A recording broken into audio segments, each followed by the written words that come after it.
Ever wonder what a $500 million military network looks like the exact moment it expires? It doesn't explode. It simply vanishes. Absolute digital oblivion. I was parked in my Silverado outside Vanguard Cybernetics at 11:45 a.m. on a Tuesday in March, watching my monitor fade to black as Sentinel Grid, 7 years of my hard work, shut itself down right in front of a conference room packed with Pentagon brass. The timer had reached 0:45 minutes prior. The monitors went dark, and Arthur Sterling's career disintegrated in real time. The best part? He had absolutely no clue I was observing from the Central Market lot 6 blocks down on South Lamar, or that I had initiated the entire collapse from my pickup. But I am getting ahead of myself. Let me rewind to 8:15 a.m., when Arthur terminated me for declining to teach his TikTok influencer nephew how to manage national security. That is when this entire mess began. My name is Frank Miller, but everybody calls me Frank. 52 years old, single father, 20 years in Army intelligence, before I moved into cybersecurity here in Austin. I had been the chief systems architect at Vanguard Cybernetics for 7 years. And Sentinel Grid wasn't just my employment. It was my life's passion. The most sophisticated cyber defense framework the Department of Defense had ever witnessed. Securing everything from electrical grids to hospital databases to military outposts, from every threat, from Beijing to Moscow. That Tuesday morning began like any other day. I purchased my standard roast from Mike's on Congress Avenue, endured the horrific congestion on I-35, and stepped into Arthur's corner office, believing we were going to debate the Pentagon contract extension. The discussion was supposed to be about broadening Sentinel Grid's capacities, perhaps integrating fresh threat identification codes for the next phase launch. Instead, I discovered Arthur marching behind his glass desk like a trapped wolf, perspiring through his $3,000 suit, even though the building's climate control was running full blast. You could practically sense the panic radiating off him. "Frank, sit down. No beverage offer this time. No casual chat about the Longhorns or the humidity." That should have been my initial alert. Something was gravely wrong. "We need to review operational productivity," he stated, utilizing that corporate jargon that always indicated someone was about to get screwed over.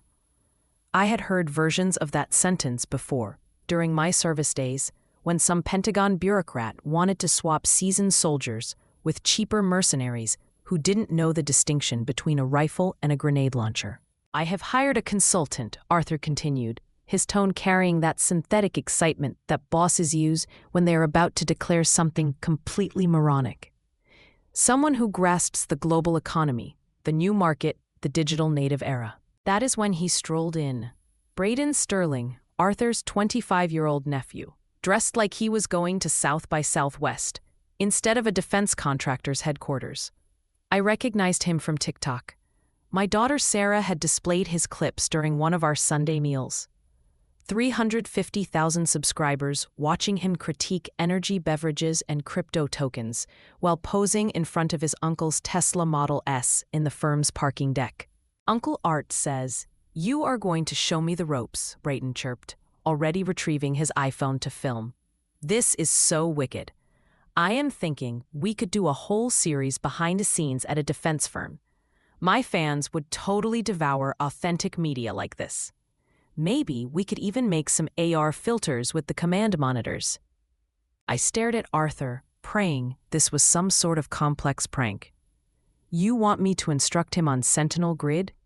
"Braden has fresh viewpoints, Frank. He graduated magna cum laude in business communications from UT. The board believes new blood is exactly what we require to update our strategy and engage with younger demographics." New blood, really?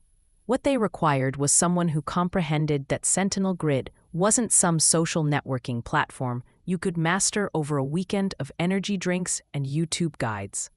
This was 12 levels of military-grade cryptography securing the spine of American infrastructure. The network that kept the power on in clinics, that shielded water treatment facilities from cyber terrorists, that ensured Russian criminals couldn't shut down the energy grid during a Texas heat wave. But Arthur had dollar signs dancing in his vision and a board of directors breathing down his neck regarding expense reduction and market growth. Vanguard stock had been stagnant for 18 months, and the investors were becoming anxious. They demanded outcomes, and they demanded them immediately, regardless of what it might cost in terms of genuine safety. "I am completely buried with the Pentagon security audit," I replied, keeping my tone steady and professional.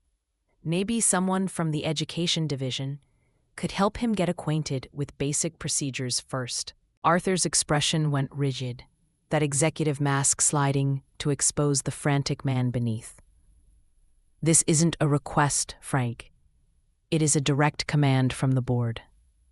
I had been in the service long enough to identify when someone was issuing an order they knew was unethical.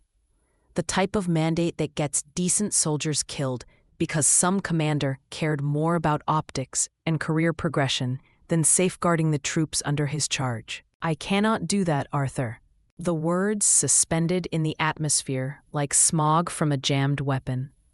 20 years of military duty had taught me when to obey commands and when to hold your position. This was undoubtedly a hold-your-position instance. "Cannot or won't?" His tone dipped to that hazardous silence that leaders use right before they wreck your path and everything you have strived for. "Won't," I stated without pausing. Sentinel Grid secures vital infrastructure, energy plants, infirmaries, military comms channels. It is not a training simulation for social media advisors who believe cybersecurity is just another media opportunity. Arthur's hand reached toward his desk phone like he was pulling a sidearm. "Send security up here immediately." Braden was still filming, totally unaware of the reality that he was recording the demise of my tenure at Vanguard Cybernetics. "Frank Miller," Arthur spoke, his voice frigid as a January dawn in North Austin. "Your denial to obey direct commands and adjust to our shifting business model proves you are no longer synced with firm goals. You are fired. Effective instantly. Security escort. 15 minutes to gather your personal items." The entire corporate firing ritual that I had witnessed happened to other folks, but never imagined would happen to me. But here is what Arthur didn't know, what none of them knew. I had been preparing for this precise situation since the day I commenced constructing Sentinel Grid. See, when my ex-wife Karen got breast cancer 6 years ago, the hospital expenses nearly destroyed us, even with coverage, the therapies, the experts, the trial meds that weren't included. It was a fiscal catastrophe that instructed me never to place all my eggs in one corporate basket again. That is when I established Miller Technologies LLC with my mother Helen as the primary owner. Every patent, every segment of core code, every vital element that made Sentinel Grid actually function was registered under that LLC, not Vanguard. Perfectly lawful, perfectly organized, and about to become Arthur Sterling's worst nightmare. 2 security officers marched me down to my cubicle, respectful men, both vets who had served abroad, and knew this entire scenario stank worse than a portable toilet at ACL after 3 days of humidity and lager. In the lift down to the 15th level, I briefed them on what was truly occurring. "They're selling us out, fellas," I said softly, ensuring the elevator mics couldn't capture my phrases.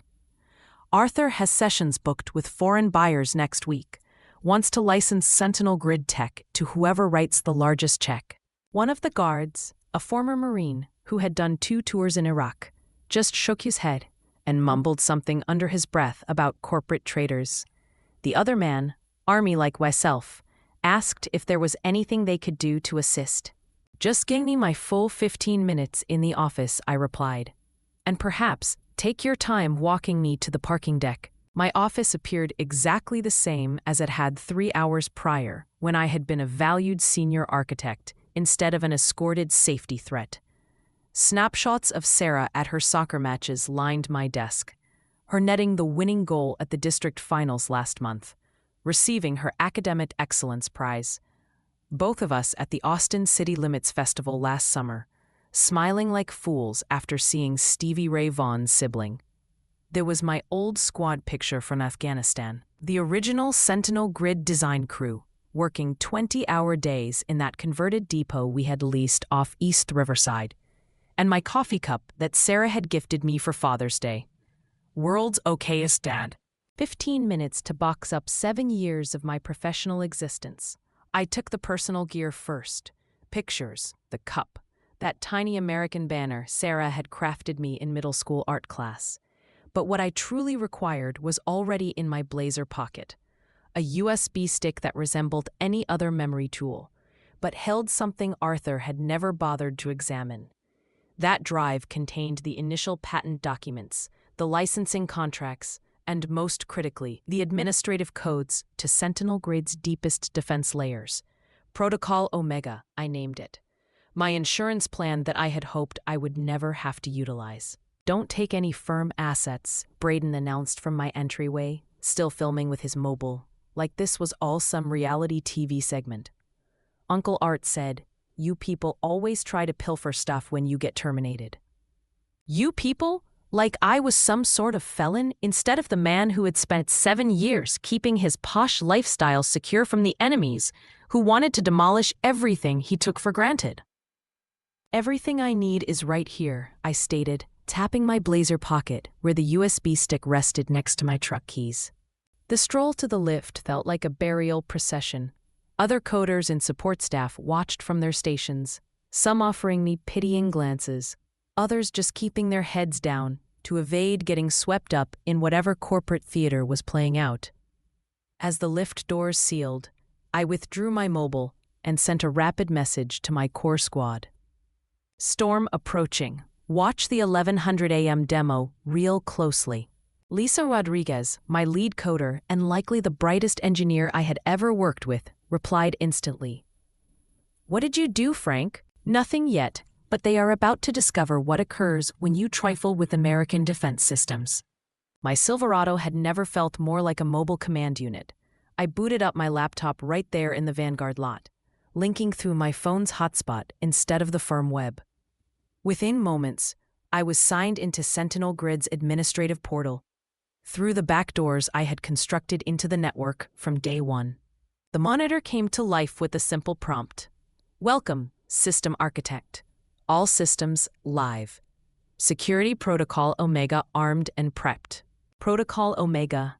While Arthur and his board had been cheering each new government deal I brought, I had been silently constructing something they didn't even know existed. A dead man's switch, wired directly into Sentinel Grid's core, built to shield the network from exactly this type of corporate ineptitude. The reasoning was graceful in its purity. If the primary system architect's job status shifted to fired, without proper security clearance handover steps, Sentinel Grid would automatically lock down everything. No entry, no presentations, no half-billion-dollar deals, until the ownership conflict got settled through proper legal avenues. I inspected my watch. 8:47 a.m. Arthur's grand Pentagon presentation was booked for 1100 a.m. sharp. He would have a meeting hall full of generals and defense suppliers watching him show off tech he assumed belonged to him. Time to educate him on the difference between licensing something and possessing it. I triggered the sequence with a single button press. Sentinel Grid began its countdown. 2 hours, 13 minutes, 0 seconds, and ticking down steadily toward Arthur's ruin. 133 minutes, until Arthur's universe came apart at the seams. I sat in my pickup, viewing the timer tick down on my laptop monitor, while Austin traffic crept by on Lamar Boulevard. My mobile vibrated with a text from Sarah between her lessons at Westlake High. "Dad, saw some odd stuff trending on Twitter about your firm. Everything okay?" I grinned as I typed back. "Everything is better than okay, darling. Your old man just reminded some folks why they shouldn't mess with guys who actually know how to construct things." "Awesome. Can't wait to hear the tale. Got to get to AP Chemistry. Love you. Love you too, kiddo." That girl, 16 years old, straight-A scholar, varsity soccer athlete, and bright enough to probably run circles around half the bosses at Vanguard. I was doing this as much for her future as anything else. Sarah deserved to mature in a nation where critical grids were secured by skilled experts, not handed over to social media personalities for content production. I drove downtown to Robert Porter's legal firm on Congress Avenue, past the Topo stands and the Keep Austin Weird murals that made this town what it was. Robert had managed the Miller Technologies LLC paperwork years back, and he had been anticipating this phone ring ever since. "Frank," he stated, as his receptionist ushered me into his corner room overlooking the Capitol Dome. "I heard about your employment status shift. Ready to review your choices?" Through his floor-to-ceiling glass, I could view the Vanguard Tower 12 blocks away. Up on the 22nd floor, Arthur was likely making final arrangements for his demo, totally oblivious that in exactly 1 hour and 54 minutes, his $500 million defense agreement was going to detonate like a roadside bomb in downtown Baghdad. "Let us discuss what occurs when that timer hits 0, I said. Robert withdrew a thick binder labeled Miller Technologies Contingency Plans. We had been bracing for this day for years, running through various scenes, ensuring every legal corner was shielded. The man was meticulous, which is why I had retained him in the first place. Sentinel Grid patent records are rock solid, Robert stated, spreading files across his meeting table. Every core invention traces back to your LLC. Vanguard has been licensing tech they never truly owned. They had full usage rights as long as certain employment terms were upheld, terms that were breached at 8:15 this morning. Exactly. And Frank, I have some intriguing news. I have been in touch with Victoria Wells at Wells Strategic Partners. They have been watching Vanguard for months, specifically interested in Sentinel Grid tech. When news of today's incidents gets out, they are going to want to chat." At exactly 1100 a.m., the Vanguard conference hall had been converted into what resembled a military command hub. I knew this because Lisa Rodriguez was texting me live updates from inside the structure. 3 massive displays showed Sentinel Grid's dashboard in high-definition glory, while the firm's remaining engineers stood ready at support terminals, like they were launching a space rocket instead of demoing cybersecurity code. The Pentagon assessment squad sat around the glossy meeting table. 4 generals, 6 defense vendors, and enough combined rank to manage more firepower than most small nations. Arthur stood at the head of the table, assured as a poker pro, holding what he thought were 4 aces.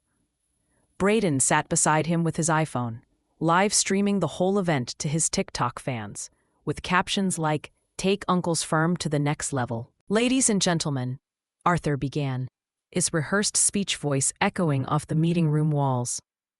"What you're about to witness isn't just cybersecurity code.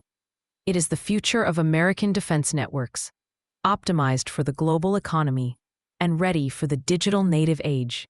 He nodded to the demo engineer, some boy fresh out of Texas A&M, who had been recruited to replace Mark Thompson after I had endorsed Mark for a bump 8 months ago. The boy had potential, but nowhere near the seasoning needed to manage a system this intricate. The Aggie started typing inputs, and the monitors flickered to life with Sentinel Grid's boot sequence. Everything appeared flawless for exactly 17 seconds. The visuals were crisp. The reaction time was immediate. The dashboard was neat and professional. Then the initial error alert surfaced. System architect authentication required. The boy frowned, typing quicker. "Just a minor login glitch, sir. Let me refresh the link. Access denied. Employment verification failed." "What is the issue?" Arthur's voice carried that edge that commanders get when their carefully plotted battle plan starts falling apart in real time. "I am not sure, sir. The network is requesting architect-level credentials that don't seem to exist in our current servers." That is when my timer hit 0. The screens flashed crimson 3 times, then showed a notification that made Arthur's face go white as a West Texas cotton farm. Security lockdown initiated. Sentinel Grid system in protective mode. All access revoked. Time remaining 0 hours, 0 minutes, 0 seconds. Contact System Administrator for resolution. The Pentagon squad exchanged those glances that senior military officers perfect over decades of dealing with vendors who overpromise and underdeliver. General Patricia Hayes, who had been grading defense grids since before Arthur got out of business school, leaned forward with the look of someone who just watched a billion-dollar rocket miss its mark by 3 time zones. "Mr. Sterling?" She spoke in that steel-trap tone that had probably terrified junior lieutenants for the past 25 years. "Is there a complication with your platform?" A room fell hushed, except for the humming of the ventilation and Braden's whispered remarks to his TikTok crowd about technical bugs and digital chaos in action. Arthur was about to discover what real chaos looked like. "No issue at all, General Hayes," Arthur claimed, his voice cracking like a teenager's. "Just a standard security check that will be fixed momentarily." He turned to Mark Thompson, the guy they had elevated to CTO about 30 seconds after my security walk ended. "Fix this immediately." Mark's fingers flew across his keypad, sweat dripping on his brow like he was trying to disarm an actual mine. "Sir, I cannot access the core drives. There is something here about Protocol Omega, but I have never seen that code before." "Protocol Omega? What the hell is Protocol Omega?" Nobody in that room knew the answer, which was precisely the intent. I had built Protocol Omega so deep into Sentinel Grid's foundation that finding it would be like seeking a specific grain of sand on South Padre Island. "Get Frank Miller on the line," Arthur barked at his aide, panic starting to show through his corporate mask. "Sir, he was fired this morning per your direct commands." "I don't care if he was fired. Get him on the phone now." The call went straight to my voicemail, the professional greeting I had set up specifically for this instant. "You have reached Frank Miller. I am currently unavailable, but if this is regarding Sentinel Grid system architecture, please consult your existing licensing deals and labor contracts. Thanks for calling and have a great day." General Hayes stood up gradually, gathering her files with the deliberate motions of someone who just wasted 4 hours of her precious time. The other Pentagon leaders followed her lead, their faces showing the kind of frustration usually reserved for vendors who pledged stealth tech and delivered paper planes. "Mr. Sterling, it appears you have significant internal matters that need fixing. We will need to delay this demo indefinitely." "Wait, please, General. This is just a minor technical bug we can fix in minutes." "Minor?" The general's tone could have frozen the Colorado River in July. "Your core defense grid is completely unreachable during a $500 million contract review. Your marketing rep is live streaming our classified talk to social media. And apparently, the only person who can repair this crisis is someone you terminated 3 hours ago." She headed for the exit, her squad following like a well-drilled unit retreating from a compromised zone. "We will be in touch. Maybe." The Pentagon team filed out in crisp order, leaving behind a meeting hall that felt like a crypt. Braden was still recording, finally starting to comprehend that his uncle's firm was imploding in real time, and his TikTok fans were witnessing the greatest corporate blunder in defense trade history. "Uncle Art," he whined, finally lowering his mobile as the scale of the situation started piercing his social media bubble. "Like, can't we just rehire him or something?" Arthur turned on him with the kind of rage that would have made a drill instructor proud. "Get out now and turn that phone off." Braden fled the room, his trendy sneakers squeaking rapidly down the corridor. But the harm was already done. His live stream had broadcast Vanguard's complete shame to the globe. Dr. Vanguard Fail was trending within minutes, complete with memes of Arthur's sweating face and comments about nepotism in defense supply. When the monitors finally went totally black, a single prompt appeared in bold white text. "Sentinel Grid System in protective mode. All access revoked. For licensing questions, please contact Miller Technologies, LLC. Authorized representative, Helen Miller." In the span of 3 hours, Arthur Sterling had lost everything. The Pentagon deal was dead. Vanguard's stock price was in free fall as news of the botched demo spread through defense trade circles faster than rumors at a church picnic. And Sentinel Grid, the crown jewel tech that justified the firm's entire worth, was locked behind digital walls that only I governed. My phone lit up like the 4th of July flares over Auditorian shores with missed rings from Vanguard's legal squad. Robert Porter texted me from his desk. 27 attempts to reach you in the past hour. Should I return their rings? Let them sweat until after lunch. I texted back. I am occupied. Around noon, my mobile rang. Mark Thompson, sounding like a man who just watched his career go up in flames like the old Austin City Coliseum. Frank, this is Mark.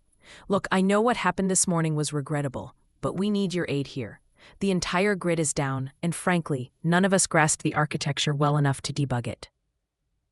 System is working fine, Mark. It is just not working for you. Come on, Frank. We both know this is about more than just your firing. You are absolutely correct. It is about Arthur trying to sell American defense tech to foreign backers. It is about replacing seasoned engineers with social media advisors. It is about placing quarterly gains ahead of securing the infrastructure that keeps American households safe. There was a long pause on the line. When Mark spoke again, his voice was barely above a murmur. The board is willing to bargain. Full reinstatement, back pay, promotion to VP of Engineering. We can even debate equity shares. Too late for talks, Mark. I have already got a better proposal. That afternoon, I found myself in the executive suites of Wells Strategic Partners downtown, sitting across from Victoria Wells in a meeting room that overlooked Lady Bird Lake. Victoria was the kind of woman who had been making $500 million trades since before the internet existed, and she had the reputation to verify it. Miller, she said, studying me over her tea mug. I have had a very intriguing day. General Hayes rang me personally after the Vanguard demo. In 25 years of defense supply, she said she has never witnessed such a spectacular system crash. Fix disappointed her. No, she smiled with the sharpness of a combat blade. Arthur Sterling disappointed her. Vanguard is just office space and chairs. What we are interested in is Sentinel Grid tech. And Sentinel Grid, our legal team found this morning, was never really Vanguard's to vend in the first place. We spent the next 2 hours weeking through terms. By 4:00 p.m., the structure was done. Miller Defense Systems would be incorporated by morning with $600 million in funding.